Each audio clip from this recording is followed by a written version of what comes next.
Bonjour frères et sœurs, vraiment bonjour à tous et à toutes.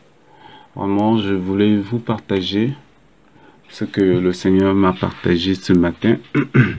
Pardon. Donc, ce matin déjà, pas seulement ce matin, depuis un temps, je suis en train de prier un peu par rapport au Seigneur, demandant au Seigneur, mais où est-ce qu'on est en train d'aller, cette œuvre? Qu'est-ce que toi tu veux? Il y a trop de gens qui tombent, il y a trop des mauvaises nouvelles, mais qu'est-ce que toi tu veux? Donc vraiment, c'est dans cet élan où j'ai toujours prié le Seigneur. Et ce matin, depuis un temps, je méditais sur la vie de Shemuel. Après Shemuel, dans le livre de Shemuel, le Seigneur m'a enseigné d'autres choses. Et arrivé à 2 Samuel, c'est là où le Seigneur chamboule certaines choses dont je vais vous partager. Et vraiment, déjà, on était en train de prier, partager sur ça. Et là, le Seigneur commençait à me parler afin de partager ça avec les frères, surtout avec qui je travaille, qu'il ne faudrait pas qu'on trouve cela au milieu de nous. C'était plus la langue.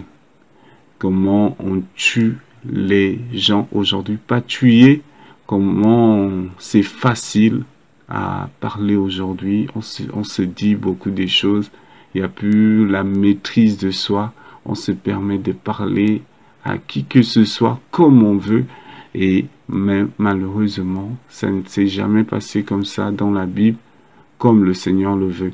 Donc c'est l'histoire de David et Shemuel, et Saül, tant pour moi. Et on connaît, là je vais juste lire certains passages. La Bible nous parle de David lorsqu'il va apprendre la mort de Shaoul. Normalement, on connaît tous que l'histoire de David et Shaoul, ça a commencé depuis quand le Seigneur disqualifie Saül pour oindre David. Mais on va voir que David devient ennemi de Saül. Quand est-ce? C'est lorsque les femmes d'Israël vont commencer à dire que Shaoul a tué 100 et David a tué 1000. Et c'est là où la Bible dit que Shaoul va comprendre que tôt ou tard, ils risqueront de le donner le royaume. Effectivement, c'est là où Shaoul va commencer à haïr David, à vouloir même le tuer, mais le Seigneur n'a pas permis. Et on voit plus tard que même le Seigneur a même livré Saül 2 fois dans les mains de David, mais David ne l'a pas tué. Pourquoi? Et qu'est-ce qui va se passer? On va lire dans 2 Samuel 1 à partir du verset 17, lorsque David va apprendre la mort de Shaoul, voici le chant qu'il va donner. Alors David chanta ce chant funèbre sur Shaoul et sur Jonathan, son fils, qu'il ordonna d'enseigner au fils de Yehoda Arc. C'est écrit dans le livre de Jus. L'élite d'Israël a succombé sur tes collines. Comment des hommes vaillants sont-ils tombés? Ne l'annonce pas dans Gad et n'emportez pas la nouvelle dans les rues d'Ascalon, de peur que les filles des Philistins ne se réjouissent, de peur que les filles des incirconcis n'en tressaillent de joie. Montagne de Giboa, qu'il y ait sur vous ni rosée, ni pluie, ni champ qui donne des prémices pour les offrandes. Car là ont été jetés les boucliers des hommes vaillants, le bouclier de Shaoul, l'huile a cessé de le oindre. L'art de Jonathan, ne reculez pas devant le sang des blessés et devant la graisse des hommes vaillants. Et l'épée de Shaoul ne retournez pas à vide. Shaoul et Jonathan, aimables et agréables pendant leur vie, n'ont pas été séparés dans leur mort. Ils étaient plus légers que les aigles. Ils étaient plus forts que des lions. Les filles d'Israël pleuraient sur Shaoul, qui vous revêtait magnifiquement de cramoisie, qu'il mettait des ornements d'or à vos habits. Comment les hommes vaillants sont-ils tombés au milieu du combat? Jonathan a été tué sur tes collines. Jonathan, mon frère, je suis dans la douleur à cause de toi. Tu étais pour moi très charmant. L'amour que j'avais pour toi était plus merveilleux que l'amour des femmes. Comment sont tombés les hommes vaillants, ont péri les armes de guerre.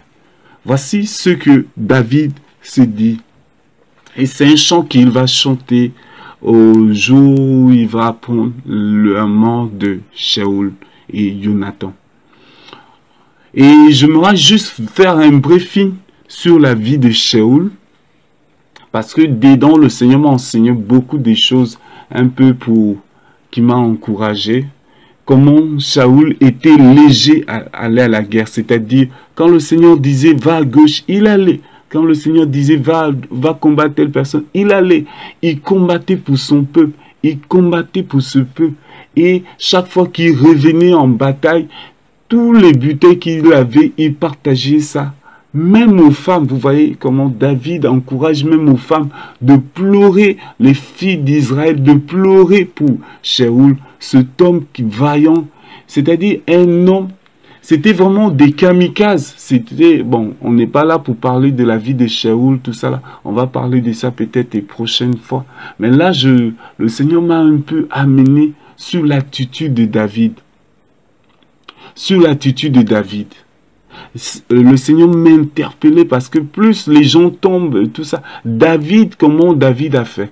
Qu'est-ce que David a fait? Malgré que Shaoul était tombé, Shaoul qui voulait le tuer, David n'a pas critiqué Shaoul. David n'a pas fait la calomnie aujourd'hui. Mais malheureusement, qu'est-ce qu'on constate aujourd'hui? Quand un frère n'est plus au milieu de nous, quand il tombe, frère, pas que je ne suis pas en train de dire de ne pas dénoncer ceux-là qui vivent dans le péché, mais regardez un peu, David, il était juif, il a vécu en Israël. Certainement, David, quand il décrit comment Shaoul était, David connaissait bien Shaoul. C'est-à-dire, David connaissait que c'était un homme de guerre. C'était un homme, par exemple, peut-être quand David était petit, il n'allait pas encore en guerre, il comprenait les exploits de Shaoul. C'est-à-dire, David était en même temps, vu que Shaoul c'était lui le roi, était protégé par Shaoul, parce que chaque fois qu'ils allaient en guerre, c'est Shaoul qui était devant.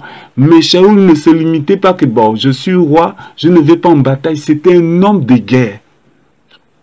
Et David a compris que, ah, celui-là, certainement, il a vraiment fait beaucoup pour Israël. Il a fortifié le peuple d'Israël. Il a mené des batailles pour Israël. Et le Seigneur l'a utilisé. Mais David n'a pas fait que, bon, Shaoul, le Seigneur l'a mis de côté. Moi, je vais déjà le tuer. Moi, je vais déjà finir avec lui. Et même tôt ou tard, les gens ont même dit à David, tue-le, ceci, cela. David dit, non, je ne toucherai point loin de l'Éternel. C'est pas comme les pasteurs aujourd'hui nous disent, ils vivent dans le péché, mais quand on veut les dénoncer, oh non, c'est loin de Yahweh, c'est loin de l'Éternel. Non, c'est pas ça dans son contexte, frères et sœurs. Comprenez ce que je suis en train de dire, s'il nous plaît, afin de ne pas amener la polémique. Donc, le but que le Seigneur m'a amené vraiment, c'est-à-dire quand les gens tombent, regardons un peu ceux-là qui nous ont encouragés, boostés, fortifiés hier. Mais quand ils ne sont plus au milieu de nous, quand ils sont tombés dans le péché, comment on fait? Qu'est-ce qu'on fait? On calomnie. Au lieu de soutenir, c'est comme si on vient encore fusiller, telle personne. Non, frères et sœurs, veillons, ayons l'attitude de David. Ah oui, tel frère est dans le péché, alors que c'est lui qui nous a encouragés hier, c'est lui qui nous a boosté hier. Soyons reconnaissants, sachons préserver notre langue. Parfois, nous entrons dans les polémiques, des débats qui nous amènent à pécher inutilement. Frères et sœurs, vraiment je fais cet audio pour nous demander de veiller. Soyons comme David. Et le Seigneur me disait, la langue, Michel, vos langues sont trop légères. Vous devenez tellement léger, il n'y a plus la crainte de mon nom. Il n'y a plus la crainte. Un frère tombe, on revient. C'est comme si on enfonçait encore le frère. C'est comme si on appuyait encore dans le... qui s'éteint vraiment. Or, nous devons être comme David. David va dire quoi, Shaoul? Que Yahweh te réprimande. Que Yahweh te réprimande. Et le Seigneur nous disait, je suis en gros Yahweh et c'est à moi la vengeance, à moi la rétribution. Frères et sœurs, veillons, beaucoup sont passés à côté, oui. Mais nous aussi qui pensons être debout, à cause de nos murmures, à cause de tout ce qu'on est en train de faire, en cachette, calomnie, tout ça là, parler mal aux frères, aux sœurs, ils sont tombés, oui, gloire. Prions pour eux. Prions pour eux. On ne va pas les descendre. Et on oublie que le Seigneur est capable de relever, frères et sœurs. Veillons. La Bible dit que celui qui est debout prenne garde de ne point tomber. Et moi, je vous partage cela parce que cette semaine, c'était ça tellement de... telle personne est tombée, je suis en train de prier, mais Seigneur, qu'est-ce que toi tu veux? Le Seigneur me disait, beaucoup ne le consultent plus.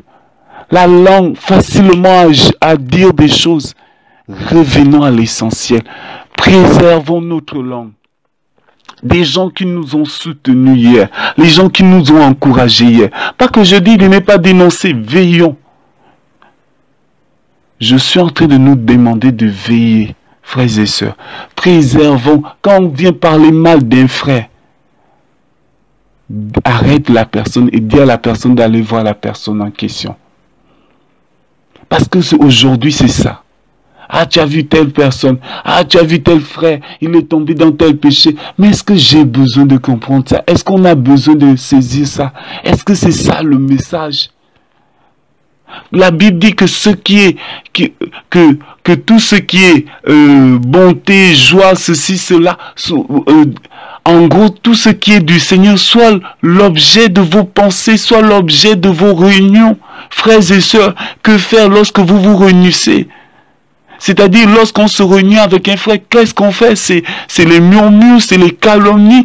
On doit arrêter ça en tant qu'enfant du Seigneur. C'est de la sorcellerie. On est en train de tuer nos frères encore. Frères et sœurs, ça sent mal et c'est pourri. Nous sommes en train de pourrir nos vies spirituelles, nos vies dans la présence du Seigneur. À cause de ces calomnies, on passe tout notre temps à parler de tel frère, telle sœur, tel... C'est pas ça d'abord l'essentiel. Et vraiment, je nous en supplie, revenons à l'essentiel. Nous ne sommes pas là pour parler des gens qui sont tombés ou quoi. On n'a pas besoin de le savoir. Ah, tu as vu telle personne, il est tombé dans la masturbation. Arrêtons cela, frères et sœurs. Si nous sommes dans ces choses, nous devons vite nous repentir. L'Esprit du Seigneur s'est déjà éteint. Et voilà pourquoi on ne saisit plus l'Esprit qui nous interpelle. Tais-toi, tais-toi. Et on se demande pourquoi on n'arrive plus à prier. Pourquoi beaucoup de frères ne tiennent plus au milieu de nous. Pourquoi, frère? Parfois, nous, on ne tient plus. On ne prie plus cela. Frères et sœurs, c'est dangereux. Moi, le premier, je dis, Seigneur, que le Seigneur m'aide. Que le Seigneur m'aide. Nous devons veiller. Nous devons veiller. Je nous en supplie, frères et sœurs, les temps sont mauvais. Nous ne sommes pas là pour regarder tel frère, telle sœur. Non. C'est d'abord le ciel. La terre va passer. Et nous devons soutenir nos frères. Quand on lit l'histoire de David avec le soldat qui l'a tué, en gros, il a pris la femme du monsieur. Le monsieur, qu'est-ce que David va dire? David va dire au monsieur, va te réjouir avec ta femme, ceci, cela. Le soldat va dire, non, moi je ne peux pas aller me réjouir avec ma femme pendant que les autres sont en bataille. C'est cette attitude que nous devons avoir ces derniers temps. Soutenir nos frères. Soutenir nos frères. Prions pour nos frères. C'est un christianisme qu'on a aujourd'hui. Un christianisme égoïste. Quand j'arrive à prier, je médite, moi et ma famille, ok, c'est bon. Alors que le Seigneur nous appelle à prier pour les uns pour les autres. Si nous sommes debout aujourd'hui, c'est parce que les gens ont payé le prix pour nous. Les gens ont risqué leur vie. Je me rappelle d'un frère que j'aime bien. Il est arrivé au Gabon et il était amené en B2 à cause de cet évangile. À cause de cela, nous sommes là aujourd'hui. Mais nous, aujourd'hui, on n'arrive plus à soutenir, supporter les autres, prier pour les autres. Frère, c'est grave, notre christianisme. On se dit dans le réveil, alors qu'on est en train de tuer, on est en train de tuer les autres à petit feu. Petit feu.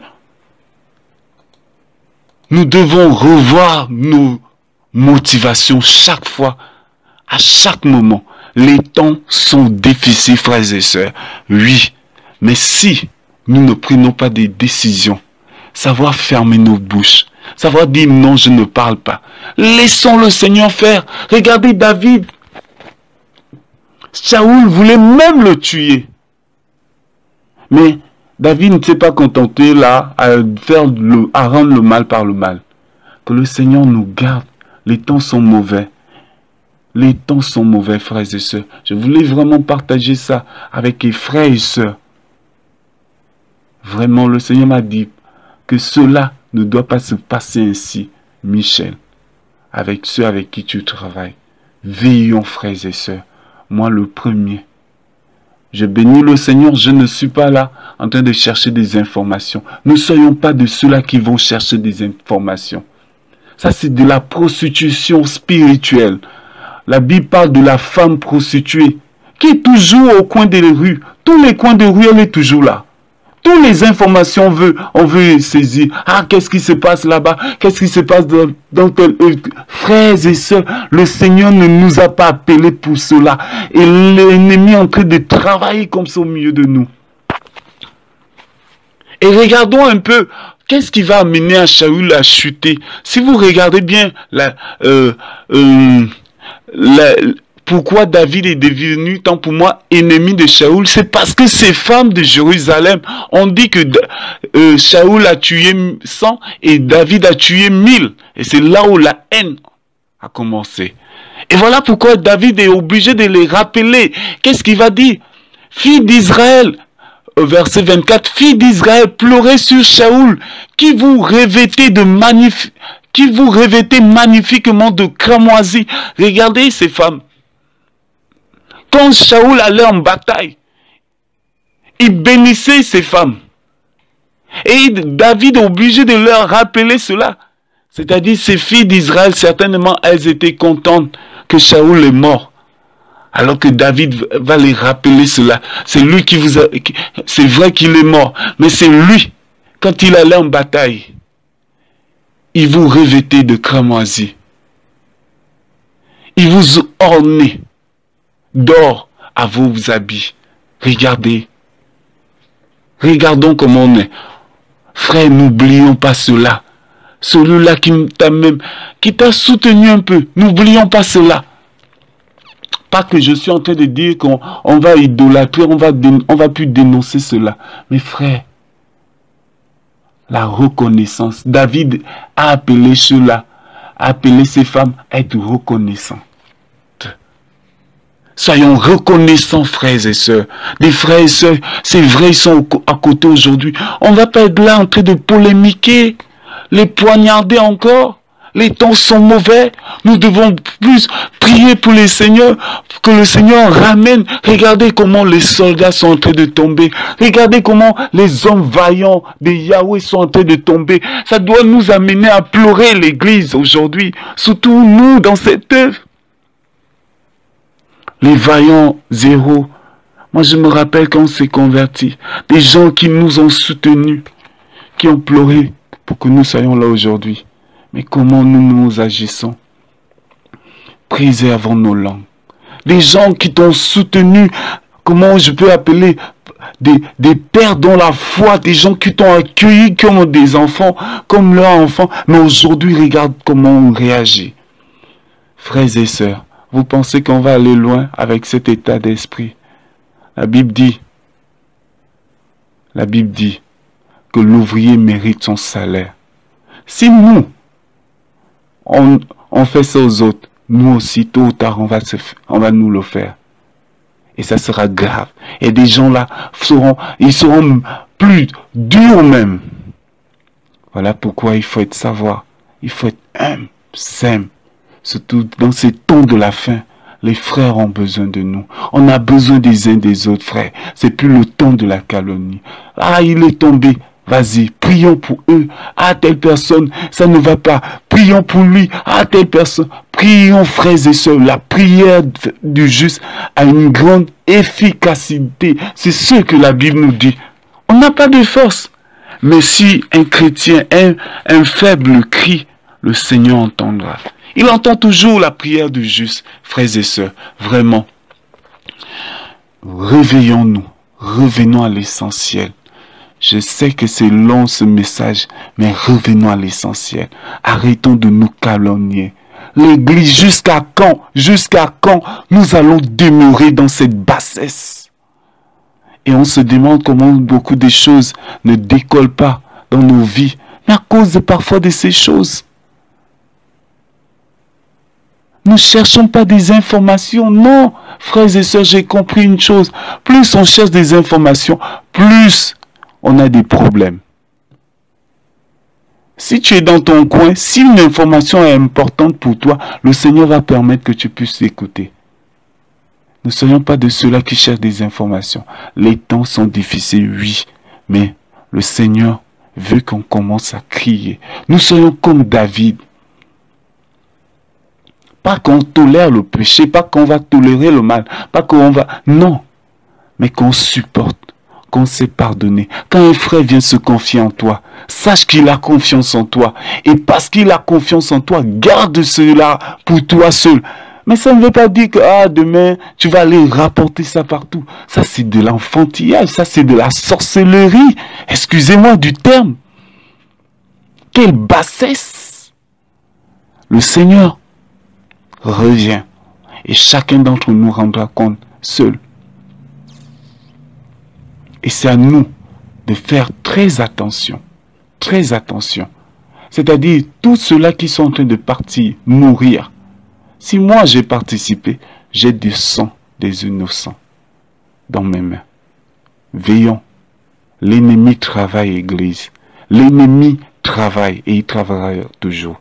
Mais moi je nous en supplie, préservons notre langue. Gardons notre langue. Et ça va nous aider à aller loin. Que le Seigneur nous bénisse, que le Seigneur nous garde. Je ne suis pas meilleur par rapport à vous. Moi aussi j'ai besoin de vous. Priez pour moi, que le Seigneur puisse m'aider, qu'au jour de son avènement, nous soyons tous prêts et que nous ne retombons plus. Je parle de nous, nous ne retombons plus dans ces choses. Parce que c'est ça qui tue l'Église aujourd'hui. C'est ça qui a laudi aujourd'hui l'Église. C'est ça qui amène la présence du Seigneur à ne plus être au milieu de nous. Veillons, Église. Merci Seigneur. La Bible dit que celui qui pense être debout prenne garde. C'est-à-dire, frères et sœurs, personne n'est arrivé. Tenons ferme. Je ne dis pas de ne plus dénoncer le mal, de ne plus dénoncer ces œuvres ténébreuses, de ces ouvriers de Satan qui sont entrés dans son église. Non, je ne le dis pas. Moi, c'est les murmures, la calomnie. C'est ça, même le mot. La calomnie. C'est grave, c'est de la sorcellerie. Que le Seigneur vous bénisse et qu'il nous garde jusqu'à son avènement au nom de Yeshua. Amen.